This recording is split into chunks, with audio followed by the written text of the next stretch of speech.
Coba bayangkan, satu hari 5 waktu kali 30 berapa ya? 150 kali setahun kali 12 150 ya. Ya kan? Berapa? 150 kali 12. Berapa itu? Nah, dikali 10 tahun. Paham ya? Nah, itu jadi nggak mudah sebenarnya orang taubat.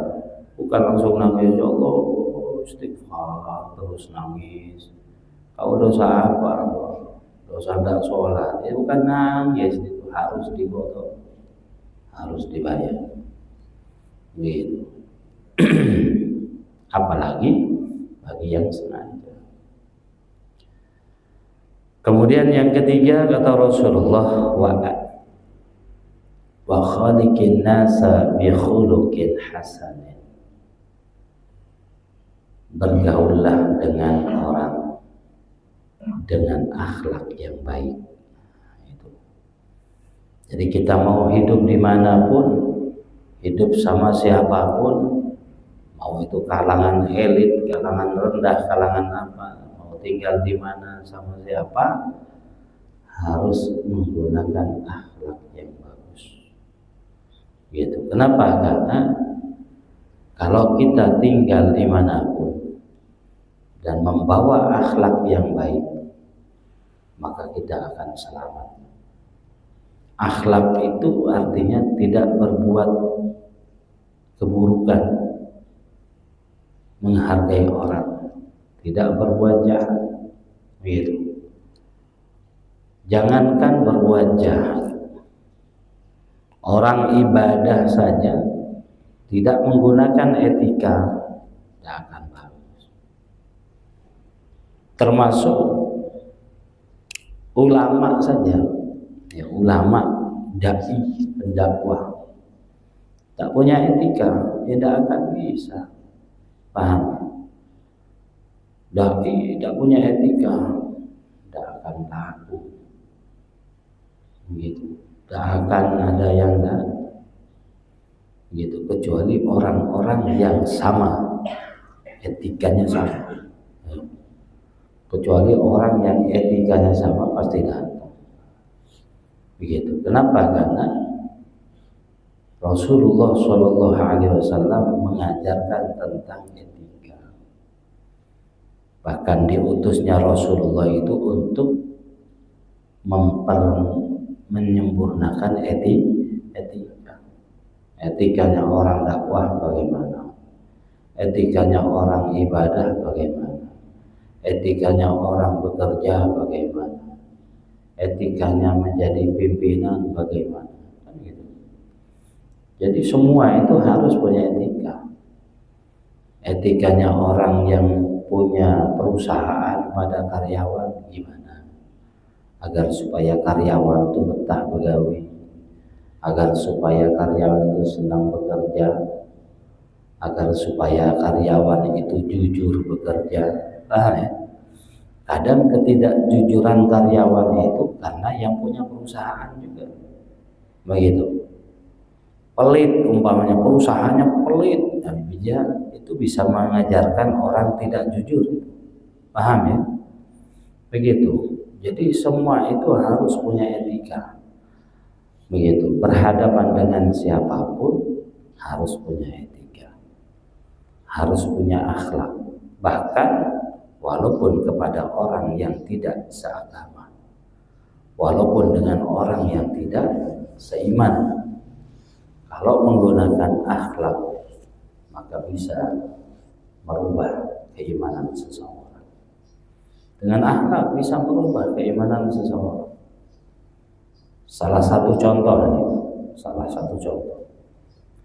Al-Imam Abil Hasan Asy'adzili. Al-Imam Abil Hasan Asy'adzili, ketika itu beliau hidup bertetangga, bersebelahan dengan orang kafir. Imam Abil Hasan Asyadzili orangnya ramah, penyabar, ramah. Meskipun orang kafirnya itu jahat sama beliau, beliau tidak pernah membalasnya. Gitu. Dan kisah itu juga sering kami sampaikan. Apa itu? Orang kafir yang di samping rumahnya Imam Abil Hasan Asyadzili, bukan Hasan Asyadzili, Hasan Al-Basri, ya. Imam Hasan Al-Basri.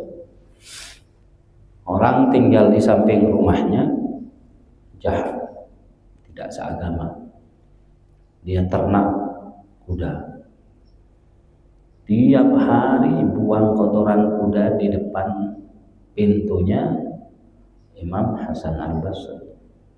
Tiap hari. Bahkan dalam kisah itu setiap Imam Hasan Basri itu mau keluar dari rumah, ambil sapu dulu dipinggirin. Mau masuk rumah disapu lagi, pinggirin. Dan selamanya tidak pernah bilang sama tetangga, Pak jangan buang sampah di sini, kotoran, apalagi sampahnya berupa kotoran binatang. Tidak pernah beliau. Ketemu negur biasa, nyapa. Baik. Sebagai khair, selamat pagi. Itu tidak pernah. Jangan buang sampah di sini, apalagi sampah kotoran. Tidak pernah. Disapu, gitu. Ketemu ngobrol, gitu. Coba kalau kita jangankan kotoran, gitu. Sampah plastik saja diingat-ingat sama kita. Sampah bisa pakai CCTV kita sampah buang, ya kan? Di mana buang pasang CCTV. Zaman sekarang gitu. Oh, di orangnya adalah aku datang. CCTV lah disimpan Pak, kan gitu. Kalau orangnya ngelawan, buktinya kan gitu. Tidak terima polisi, nah gitu. Kalau sekarang Imam Hasan Basri tidak usah CCTV, tahu pelakunya tetangga sendiri, paham ya? Tahu pelakunya tetangga sendiri, tapi beliau tak seagama bahkan dibuang. Pada akhirnya tetangga itu kaku. Hasan Al-Basri sudah ramah, sopan ramah, tak pernah negur walaupun jahat. Begitu berarti akhlak orang Islam, tidak mau nyakitin orang, ganggu orang. Paham? Jadi pada akhirnya di saat Imam Hasan Al-Basri itu mau pulang ke rumahnya, stop. Hasan, saya minta maaf. Langsung minta maaf. Salah apa? Selama ini saya telah menzalimi kamu. Saya memang sengaja buang kotoran di depan pintu. Gimana reaksi? Ternyata kamu tidak pernah memarahi saya, negur saya, apalagi sampai marah. Sungguh mulia hati. Jadi akhirnya bagaimana? Orang Yahudi itu masuk Islam. Masuk Islam. Gara-gara apa? Gara-gara hanya tidak pernah ditegur walaupun dia jahat. Tidak pernah, apalagi dimarahi, dicaci maki. Dibiarkan sikapnya seperti itu. Kenapa kata beliau? Ya karena tidak mengikuti akhlak Rasulullah, karena tidak iman. Paham ya? Karena belum iman, tidak tahu akhlaknya Nabi Muhammad itu bagaimana. Begitu. Akhirnya begitu iman kepada Allah, kepada Rasulullah, tidak lagi. Begitu. Tapi kadang orang yang sudah beriman itu belum bisa mengamalkan akhlaknya Nabi Muhammad SAW. Orang tadi karena belum beriman, jadi tidak tahu akhlak Nabi Muhammad bagaimana. ajaran etikanya Nabi Muhammad bagaimana, begitu. Wajar dia itu berbuat seperti itu. Tapi kita ini kan dari kecil sudah iman kepada Allah, kepada Nabi Muhammad. Seharusnya sudah banyak mengikuti akhlaknya Nabi Muhammad Shallallahu Alaihi Wasallam. Gitu. Di antaranya kan Rasulullah itu mengajarkan kita tidak dendam kepada orang yang jahat pada kita, tidak dendam. Tapi itu suatu yang berat, tidak membalas orang yang menyakiti kita itu susah, begitu. Dan Nabi Muhammad itu menerapkan itu, menerapkan disakiti tidak pernah balas, dicaci maki diam saja, begitu. Sampai disebutkan dalam kitab Maulid At-Tibai, in udiya ya'fu wa la yu'aqib, wa in khusima yasmut wa la yujawib. Apa artinya? In udiya ya'fu, kalau disakiti Nabi Muhammad itu justru memaafkan, wa la yu'aqib, dan tidak pernah membalas, gitu. Disakiti dimaafkan orang-orang yang berbuat jahat. Wa in khusima yasmut wa la yujawib, kalau dicaci maki Rasulullah diam saja Rasulullah, dan tidak pernah menjawab, tidak pernah membalas caci makinya, tidak pernah, begitu. Orang kafir dicaci maki, membalas caci makinya, ya wajar, karena belum ada akhlaknya dari Muhammad, belum tahu. Nah, gitu. Nah, umatnya Nabi Muhammad yang sudah tahu akhlaknya Nabi Muhammad, dicaci maki sedikit langsung lapor polisi, ini kan bukan berarti mengikuti ajaran. Dengan dalil kalau orang sekarang ini biar tahu, ya kan? Biar jadi pelajaran. Kan gitu cara ngajar orang, kan gitu. Masa dicaci maki langsung diajar dengan penjara, kan? Kayak begitu Rasulullah. Etikanya Nabi Muhammad itu seperti itu. Makanya disebutkan dalam Al-Quran apa? Kata Allah, alladzina yunfiquna fis sarra'i wad dharra'i wa hin wal kadhimina al-ghaidh wal 'afina 'anil nas wallahu yuhibbul muhsinin. Jadi Allah itu ya senang kepada orang-orang yang baik. Siapa? Yaitu orang yang menginfakkan harta walaupun dalam keadaan sulit, apalagi dalam keadaan senang. Dan orang yang apa? Yang bisa menahan amarah emosi. Wal kadhimin al-ghaidh wal 'afina 'anil nas, dan orang yang memaafkan kesalahan orang lain.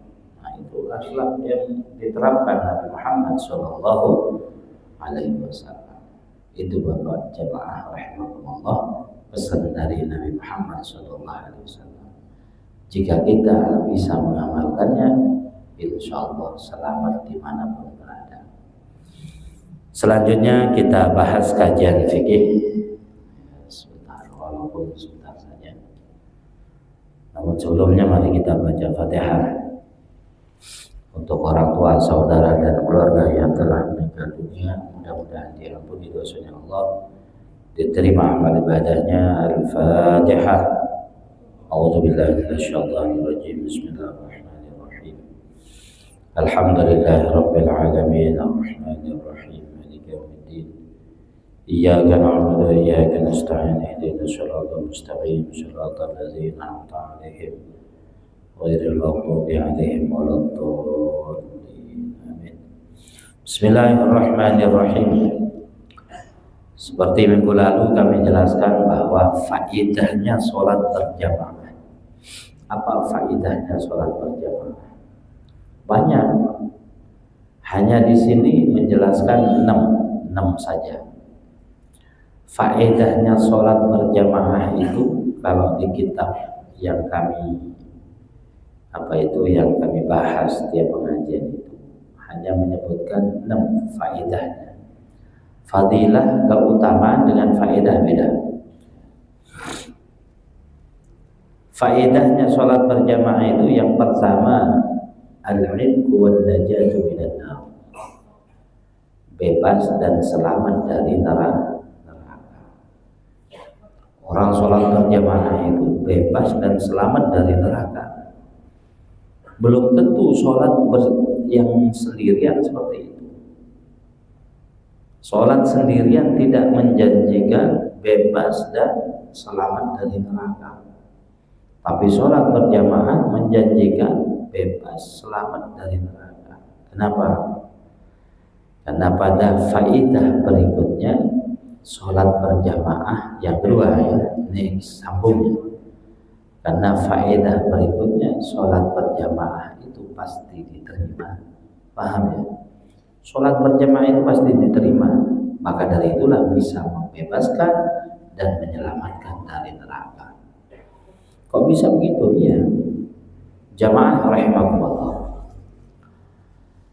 Orang sholat itu ada yang tahu dengan ilmunya sholat, ada yang tak tahu sama sekali dengan ilmunya sholat.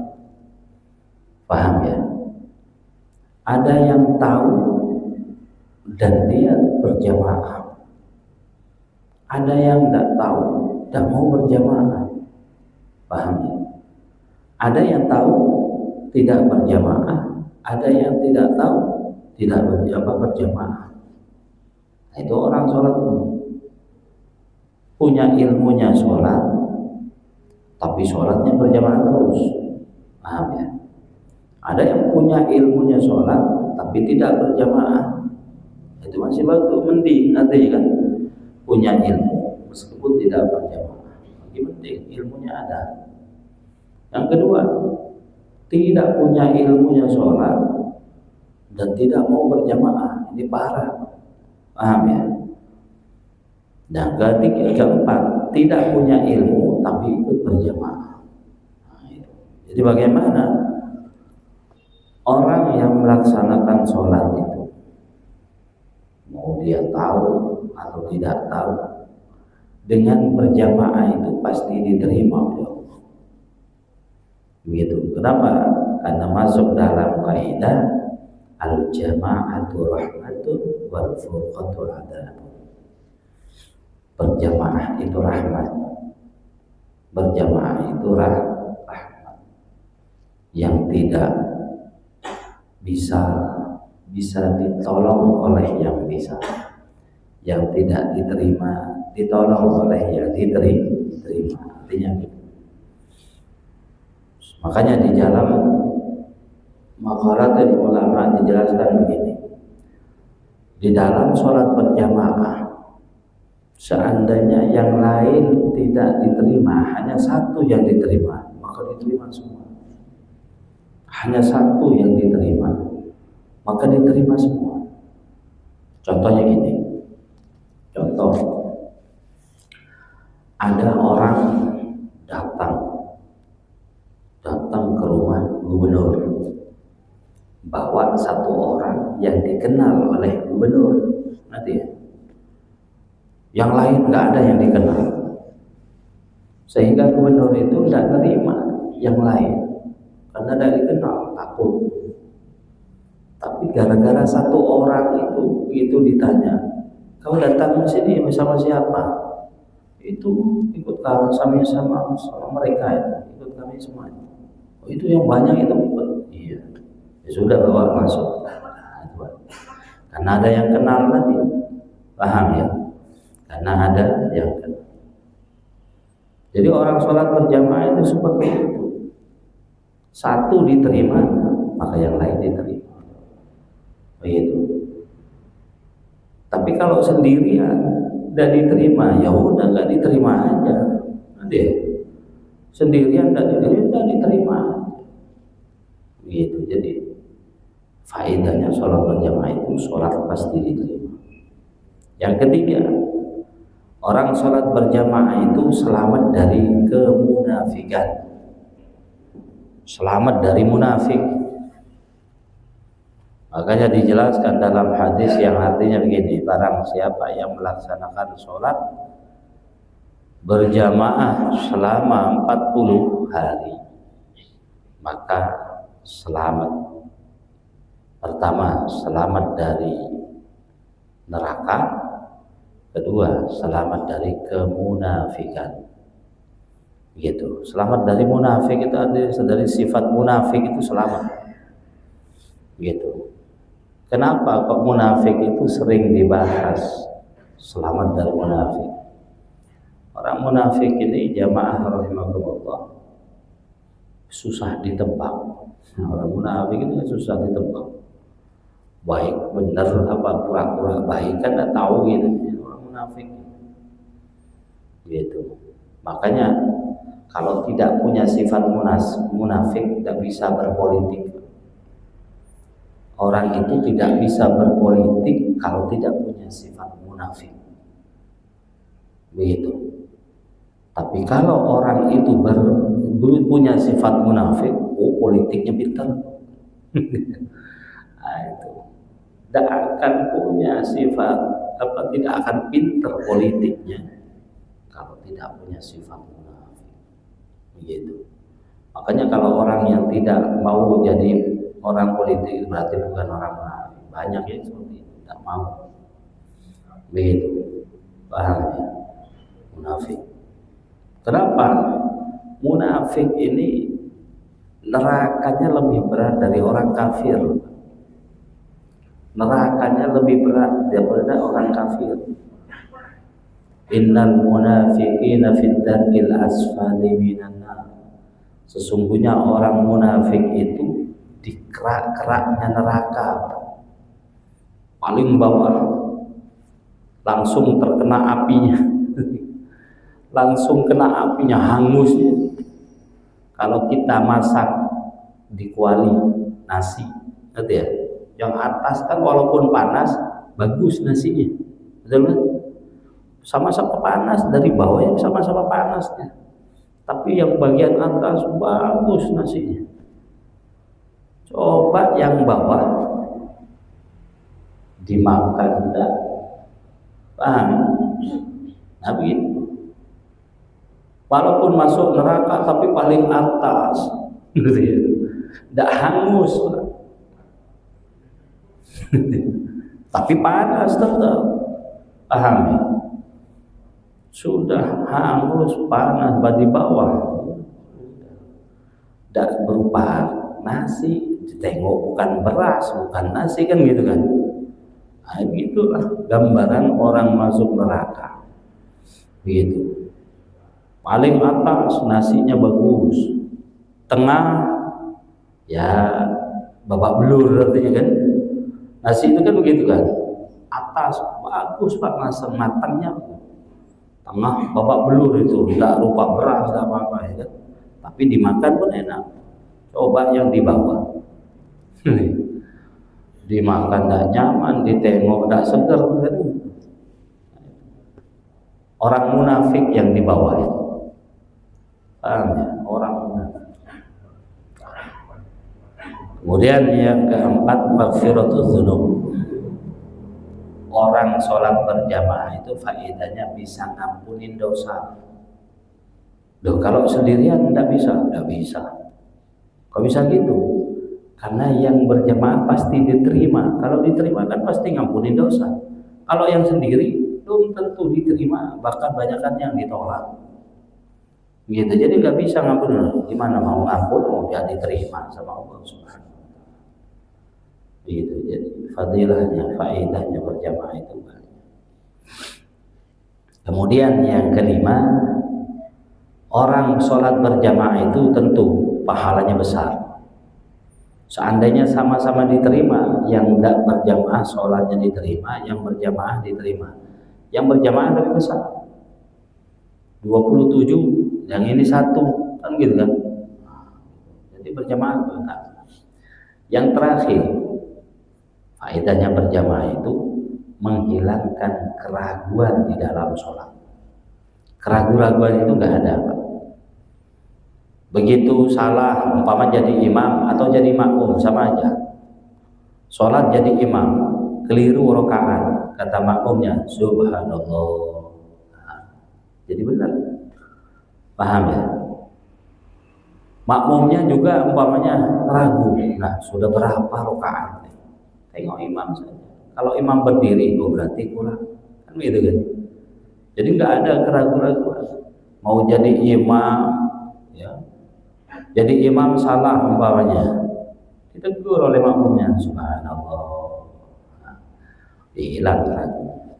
Coba sholat sendirian, berapa lah kami dapatnya? 3 apa 4 tadi kan? Bingung dia. Ini lah 2 rakaat tapi baru 1 rakaat apalah 3, bingung akhirnya. Tidak ada yang memperbaiki, paham ya? Paling ngikutin kata hati, 4 lah, yang penting 4. Gitu ya. Itu tetap dalam, makanya kalau orang sholat sendirian, ketika ragu dengan hitungan sholat, nyuruh ngambil yang sedikit, kan gitu kan? Apa 3 apa 4? Sudahlah 3, gitu, meskipun sudah 5 nantinya. Pasti itu, kalau itu sudah 5. Tapi kalau sholat berjamaah tidak mungkin. Mau naik, umpamanya ragu, kata imamnya, ini sudah 4 apa 3 ya? 3 lah, kata imamnya. Begitu mau naik, Allah, panjang saja takbir, subhanallah, langsung gitu, balik turun, tetap paham? Jadi hifz. Demikian, Allah a'lam bishawab. Sampai sini pengajian kita pagi hari ini. Insyaallah kita lanjutkan ke depan, mudah-mudahan sehat walafiat. Apa yang telah kita dengar mudah-mudahan bermanfaat bagi kita semua. Jemaah rahimakumullah, mari kita akhiri dengan doa. Afdhalul dzikri fa'lam annahu la ilaha illallah, la ilaha illallah, la ilaha illallah. Bismillahirrahmanirrahim. Alhamdulillahirabbil alamin. Hamdan yuwafi ni'amahu wa mazidah. Ya Rabbana lakal hamdu kama yanbaghi li jalali wajhika wa 'azimi sultanik. Allahumma shalli wa sallim ala sayyidina Muhammad wa ala ali sayyidina Muhammad. Allahumma anfa'na bima 'allamtana wa 'allimna alladhi yanfa'una. Rabbi faqqihna wa faqqih ahlana wa qarabati lana fi dinina. Ma'afil qudra wa sabata Allahumma hdina bi hudaika wa ja'alna رضا ولا تولنا وليا سوى ولا تجعلنا ممن خالف امرك وعصاه وحسبنا الله ونعم الوكيل ولا حول ولا قوه الا بالله العلي العظيم وصلى الله على سيدنا محمد وعلى اله وصحبه وسلم الحمد لله رب العالمين والسلام عليكم ورحمه الله وبركاته.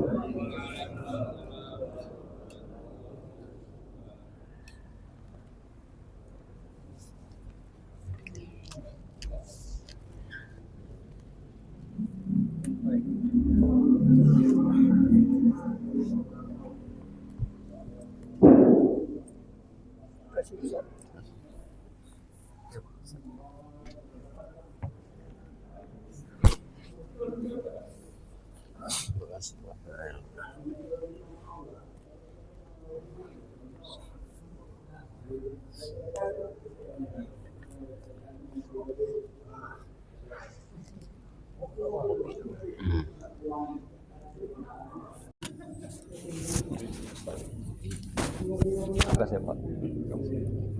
Bayar bisa. Terima kasih Pak.